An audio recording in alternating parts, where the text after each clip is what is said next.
हरे कृष्णा। आप सभी को निर्जला एकादशी व्रत की मंगल शुभकामनाएं। भगवान श्री हरि विष्णु और माता लक्ष्मी की कृपा सदैव आप और आपके समस्त परिवार पर बनी रहे।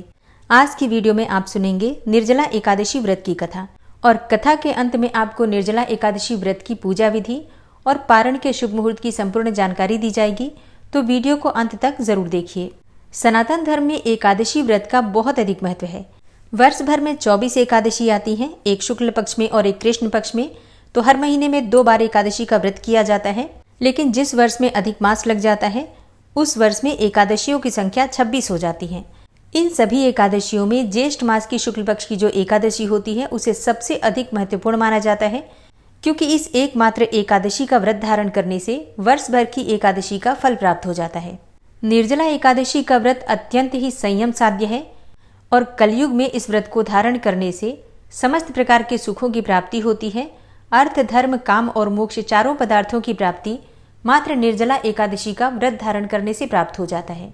वैसे तो जो हर महीने में एकादशी आती हैं उन सभी एकादशियों में अन्न खाना वर्जित है, लेकिन निर्जला एकादशी में जल का भी त्याग करना चाहिए। बिना जल के निर्जल और निराहार रहकर एकादशी व्रत का पालन करना चाहिए।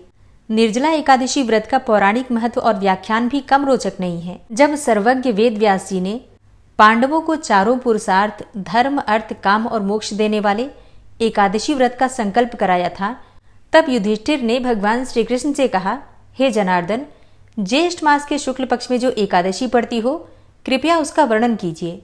भगवान श्री कृष्ण ने कहा, हे राजन, इसका वर्णन परम धर्मात्मा सत्यवती नंदन व्यास जी करेंगे, क्योंकि ये संपूर्ण शास्त्रों के तत्वज्ञ और वेद वेदांगों के पारंगत विद्वान हैं। तब वेद व्यास जी कहने लगे कि कृष्ण पक्ष और शुक्ल पक्ष दोनों ही पक्षों की एकादशी में अन्न खाना वर्जित है, और फिर द्वादशी के दिन स्नान करके पवित्र होकर और फूलों से भगवान केशव की पूजा करें। फिर नित्य कर्म समाप्त होने के पश्चात पहले ब्राह्मणों को भोजन देकर फिर अंत में स्वयं भोजन करें। अब ये सुनकर भीमसेन व्यास जी से कहने लगे कि हे पितामह, भ्राता युधिष्ठिर, माता कुंती, द्रौपदी, अर्जुन, नकुल और सहदेव आदि सब एकादशी का व्रत करने को कहते हैं, परंतु महाराज, मैं उनसे कहता हूँ कि भाई देखो, मैं भगवान की भक्ति कर सकता हूँ, पूजा भी कर सकता हूँ, दान भी दे सकता हूँ, परंतु भोजन के बिना नहीं रह सकता।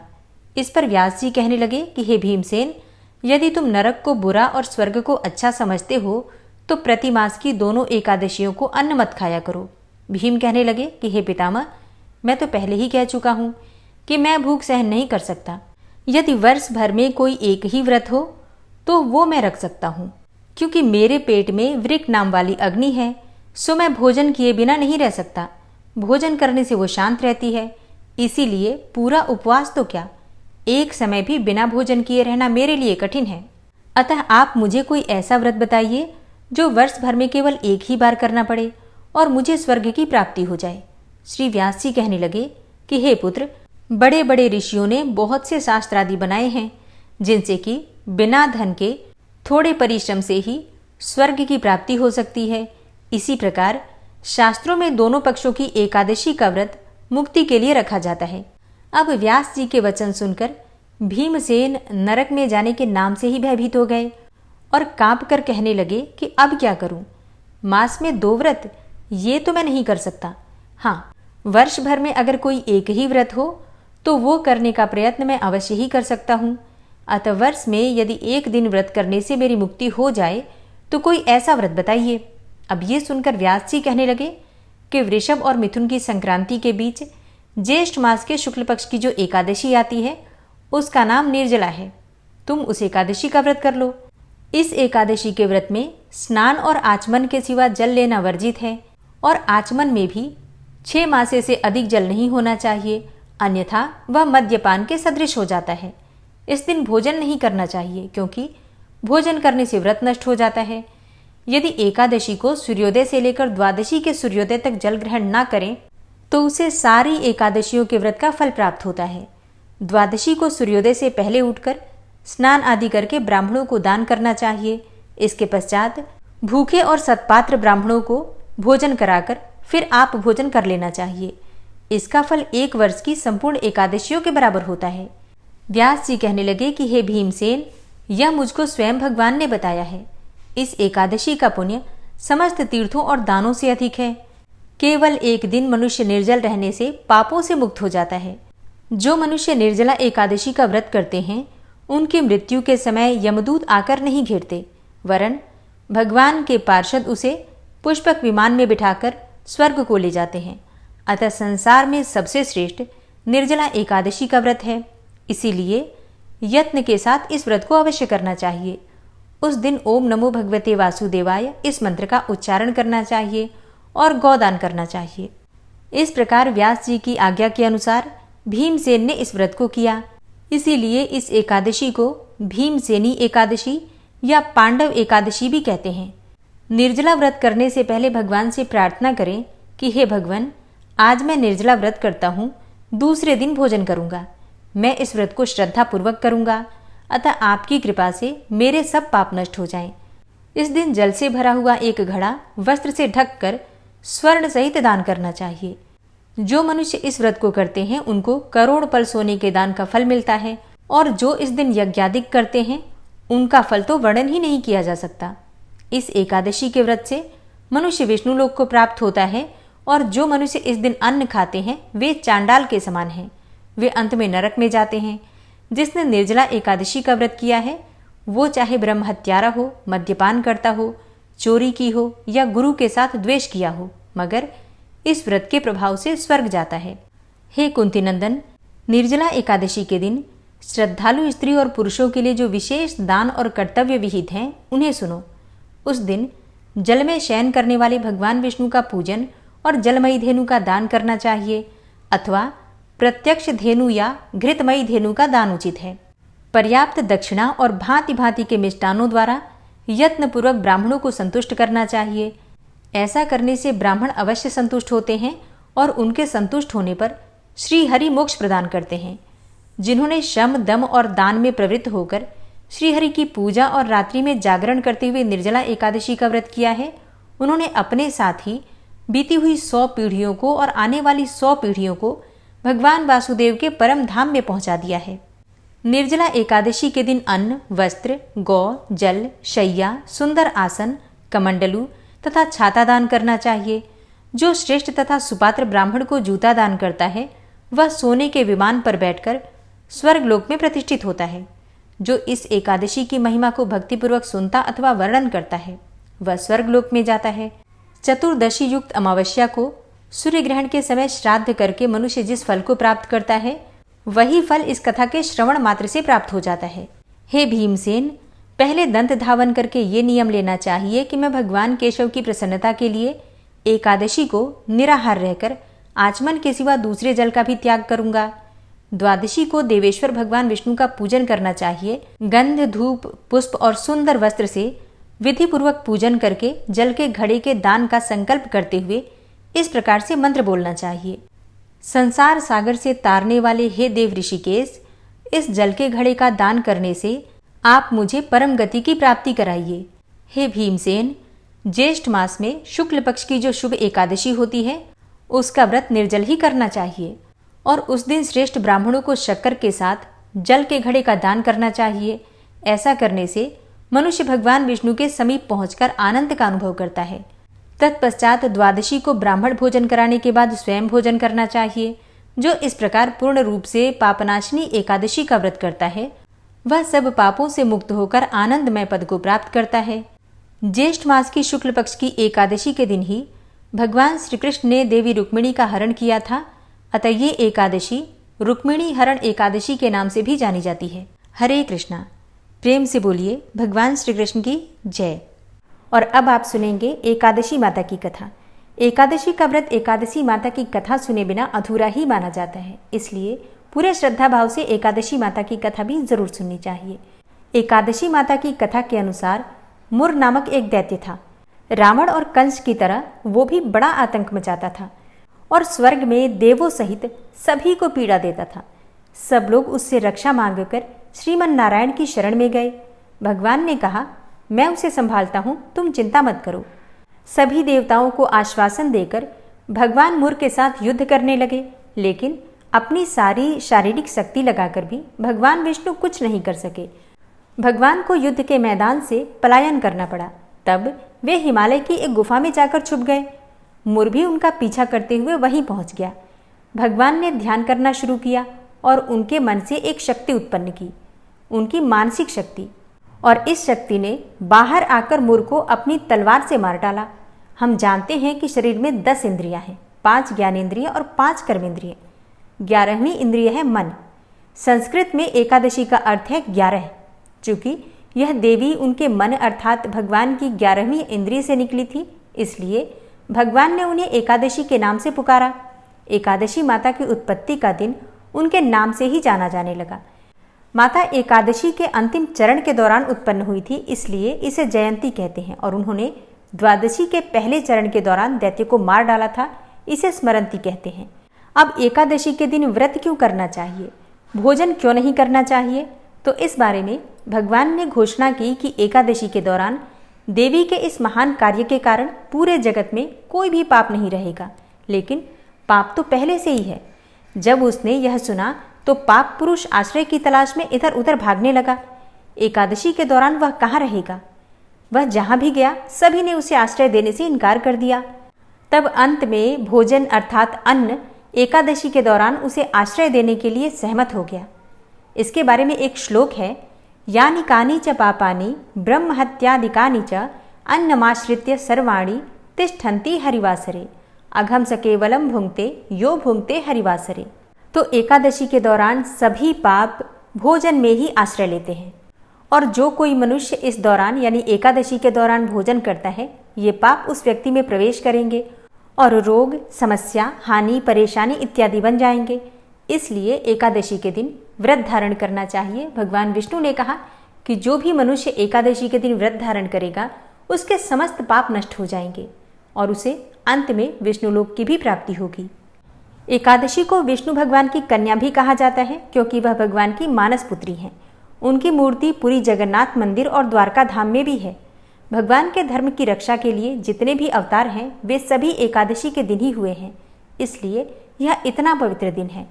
एकादशी व्रत का प्रभाव बताते हुए भगवान श्री कृष्ण ने धर्मराज युधिष्ठिर से कहा, गालव मुनि का भद्रशील नाम का एक पुत्र था। भद्रशील ने छोटी उम्र से ही एकादशी व्रत का पालन करना शुरू कर दिया। मुनि ने उन्हें ऐसा करने के लिए कभी नहीं कहा था। एक बार मुनि ने भद्रशील से पूछा कि उन्हें इस व्रत को करने को किसने कहा है। भद्रशील ने कहा कि मैं तो कई जन्मों से एकादशी का व्रत करता आ रहा हूँ। आमतौर पर किसी को भी अपना पिछला जन्म याद नहीं रहता। जब तक आप माँ के गर्भ में होंगे तब तक आपको पिछले जन्मों की याद रहेगी, लेकिन जन्म से ठीक पहले यह स्मृति मिट जाती है। लेकिन भद्रशील को पिछले जन्म की याद उस समय भी थी। यह एकादशी व्रत की शक्ति थी जिसका वे पालन करते थे। वे एक पूर्व जन्म में धर्मकीर्ति नामक राजा थे। धर्मकीर्ति बहुत क्रूर था, उसे कोई पसंद नहीं करता था। ऐसा कोई पाप नहीं था जो उसने नहीं किया हो। एक बार वह अपने सैनिकों के साथ शिकार पर गया। उसने एक हिरण को देखा और अपने सैनिकों को उस हिरण को चारों ओर से घेरने के लिए कहा। राजा ने कहा कि जो भी उस हिरण को भागने देगा उसका पूरा परिवार मार डाला जाएगा। हिरण ने यह सुना और सोचा, बेचारे सैनिक, मैं उनमें से किसी को कुछ भी नहीं होने दूंगा। हिरण राजा के पास से निकल भागा। राजा ने हिरण का पीछा किया। सूर्यास्त होते राजा एक घने जंगल के अंदर फंस गया। हिरण कहीं दिखाई नहीं दे रहा था। राजा ने एक पेड़ के नीचे रात बिताई। उसने दिन भर में कुछ भी नहीं खाया था। उसे चारों ओर से खतरनाक जानवरों के गुर्राने की आवाज़ भी सुनाई दे रही थी। वह सो भी नहीं सका। राजा ने डर से श्रीहरि परमात्मा से प्रार्थना करना शुरू कर दिया। फिर सुबह होते ही उसकी मृत्यु हो गई। यमदूत आए और उसे यमराज के पास ले गए। यमराज ने पूछा, तुम लोग इन्हें यहाँ क्यों लाए हो? इनका स्थान तो वैकुंठ में भगवान महाविष्णु के बगल में है। यमदूतों ने यमराज से कहा, लेकिन राजन, यह तो महापापी है। यमराज बोला, नहीं, वह सब चला गया है, ये अब बिल्कुल पवित्र है। जिस दिन इसकी मृत्यु हुई वह एकादशी थी। उन्होंने दिन भर उपवास किया और रात में जागते हुए श्रीहरि का स्मरण किया। उनके सारे पाप दूर हो गए, ये पवित्र हो गए। तब यमराज ने स्वयं एक स्वर्ण रथ बुलवाया और राजा को वैकुंठ भेज दिया। इसके बाद जब लोगों को इस बारे में पृथ्वी पर पता चला तो वे सभी एकादशी का पालन करने के लिए और अधिक उत्साहित हो गए। तो प्रेम से बोलिए, एकादशी माता की जय। एकादशी के दिन भगवान श्री हरि विष्णु की कृपा की प्राप्ति के लिए श्रीमद् भगवद गीता का पाठ पढ़ना चाहिए या फिर सुनना चाहिए। विशेषकर श्रीमद् भगवद गीता का 11वां अध्याय। तो आज आप सुनने वाले हैं श्रीमद् भगवद गीता का 11वां अध्याय। भगवान श्री कृष्ण का ध्यान कीजिए और अपने हृदय में उन्हें विराजमान करके ओम नमो भगवते वासुदेवाय नमः इस मंत्र का उच्चारण कीजिए। फिर पूरे भक्तिभाव से इस पाठ का श्रवण करते हैं। अर्जुन ने कहा, हे भगवान, मुझ पर कृपा करके गुप्त आध्यात्म विषयक वचन जो आपने मुझसे कहे उससे मेरा मोह दूर हो गया। हे कमल नेत्र, मैंने जीव की उत्पत्ति, नाश और आपका अक्षय महात्मा आपके मुखारविंद से विस्तार पूर्वक सुना। हे पुरुषोत्तम, हे परमेश्वर, आपने जैसा वर्णन किया आपका वह रूप देखने की मेरी बड़ी प्रबल इच्छा है। तो हे योगेश्वर, हे मधुसूदन, आप यदि मुझे उसको देखने योग्य समझें तो अपना वह अव्यय रूप भी मुझे दिखाइए। श्री भगवान ने कहा, हे पार्थ, नाना प्रकार के, नाना वर्णों के और नाना आकार में मेरे शत शत सहस्त्र सहस्त्र रूपों को देखो। हे भारत, तुम वसु, रुद्र, अश्विनी कुमार, मरुदगण और पहले कभी न देखे थे ऐसे आश्चर्य देखो। हे गुणाकेश, चराचर सहित यह जगत तथा जो देखना चाहो तुम यहाँ मेरी देह में देख लो, परंतु इन नेत्रों से तुम मुझे नहीं देख सकोगे, इसलिए मैं तुमको दिव्य नेत्र देता हूँ, उनसे मेरा दिव्य रूप देखो।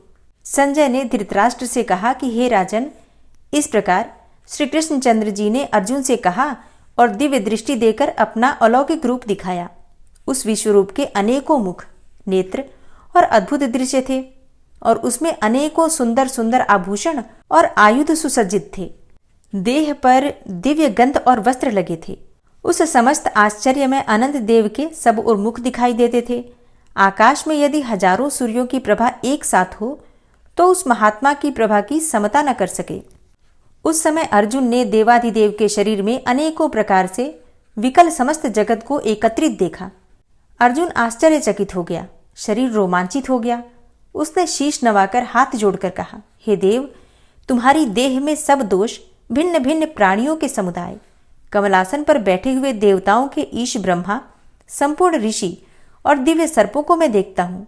हे विश्वेश्वर, तुम्हारे अनेकों भुज, अनेकों उदर, अनेकों मुख, अनेकों नेत्र हैं। तुम्हारा रूप अनंत है। तुम्हारे अंत तथा आदि को मैं नहीं देखता, किंतु समस्त विश्व में तुम्हारा रूप देखता हूँ। तुमको किरीट युक्त गदा, चक्रधारे चारों ओर से दे दीप्यमान, तेजो राशि सर्वत्र चमकते हुए अग्नि तथा सूर्य के भांति प्रकाशवान, दुर्निरीक्ष और अपरंपार देख रहा हूँ। मेरे मत से तुम ही ब्रह्म, जानने की वस्तु, विश्व के महान आधार, नित्य सनातन, धर्म के रक्षक, पुराण पुरुष हो। मैं आपको आदि मध्य तथा अंत से रहित अनंत शक्ति, अनंत भुज चंद्र, सूर्य नेत्र, जिसके कांतिमान अग्नि के सदृश मुख वाला, अपने तेज से इस संपूर्ण संसार को तपते हुए देख रहा हूँ।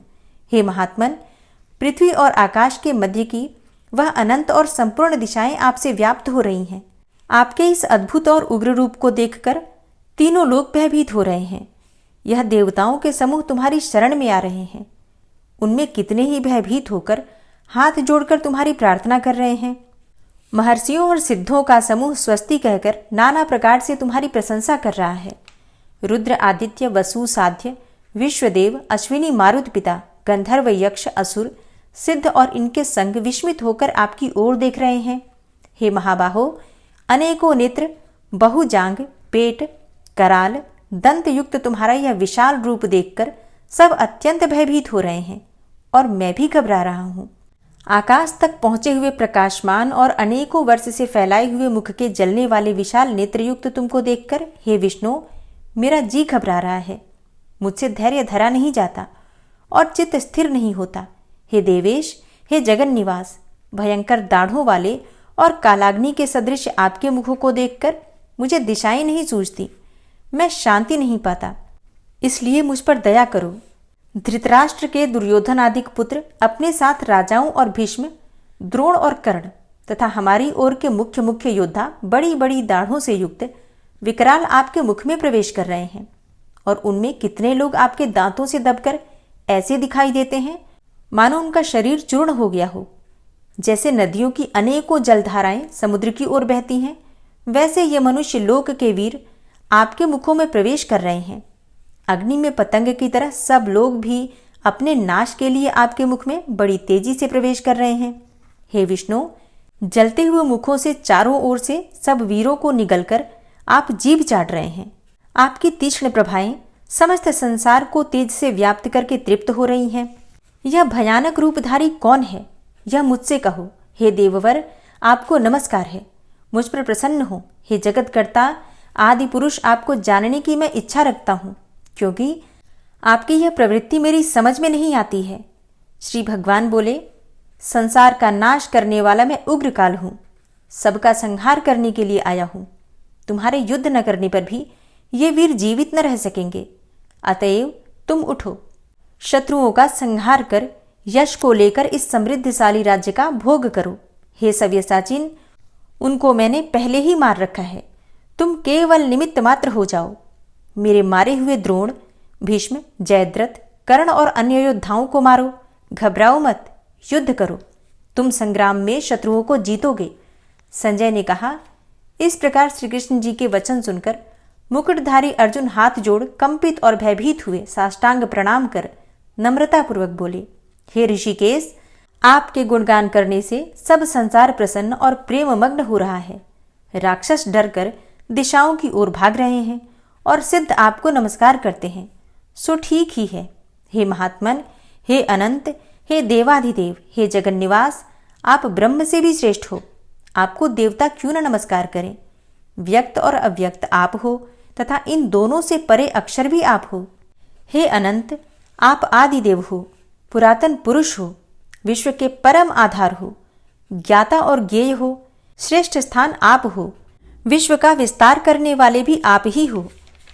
आप वायु, यम, अग्नि, वरुण, चंद्र, ब्रह्मा और ब्रह्मा जी के भी पिता हो। आपको नमस्कार है और बार बार आप ही को नमस्कार है। हे सर्वस्वरूप, आप अनंत वीर्यवान तथा अतुल पराक्रमी हो।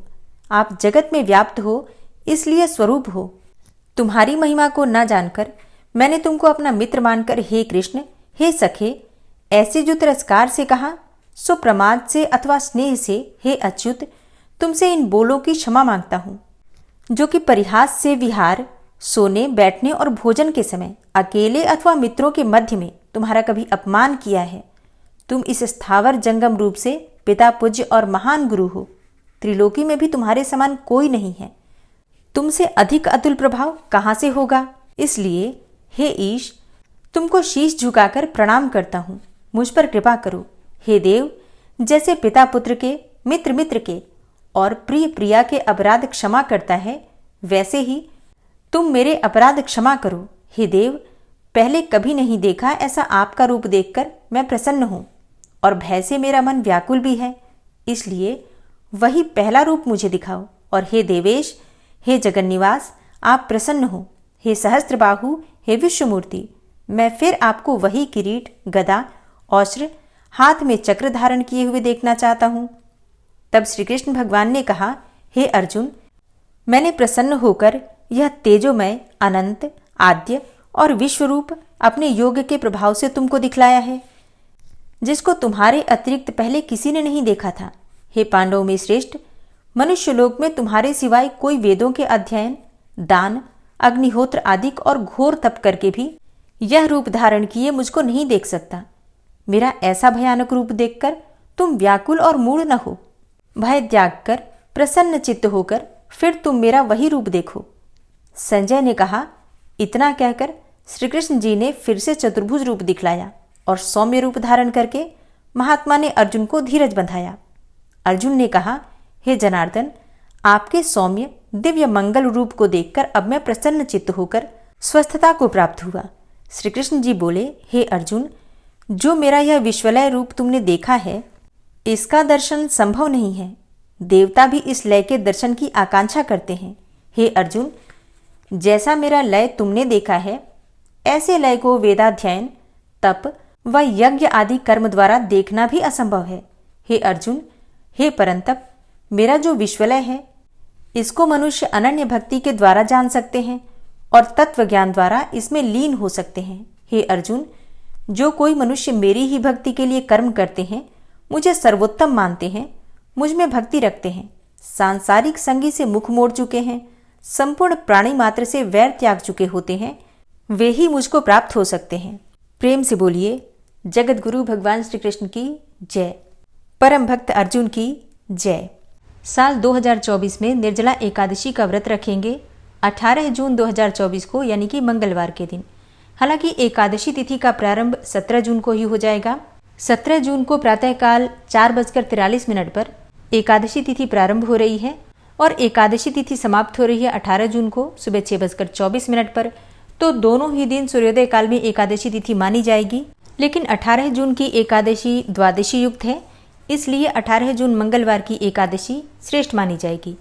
तो 18 जून को हम व्रत धारण करेंगे, फिर 19 जून को व्रत का पारण करेंगे और द्वादशी तिथि में ही व्रत का पारण किया जाता है। तो द्वादशी तिथि के प्रारंभ होने का समय 18 जून 2024 को सुबह 6:24 पर है और द्वादशी तिथि समाप्त हो रही है 19 जून को सुबह 7:28 पर।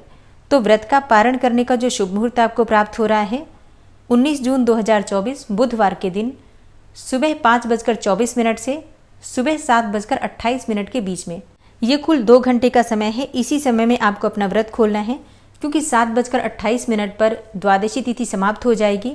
इसलिए पारण के शुभ मुहूर्त का ध्यान अवश्य रखिए। इसी शुभ मुहूर्त में आपको अपना व्रत खोलना है। निर्जला एकादशी की पूजा कैसे करें, जल कलश का दान कैसे करें, दान किस प्रकार से करना है, कब करना है, इसकी जानकारी आपको पिछली वीडियो में मिल चुकी होगी। अगर आपने पिछली वीडियो नहीं देखी है तो ज़रूर देख लीजिए। मिलती हूँ मैं आपसे अगली वीडियो में, तब तक के लिए जय श्री राधे।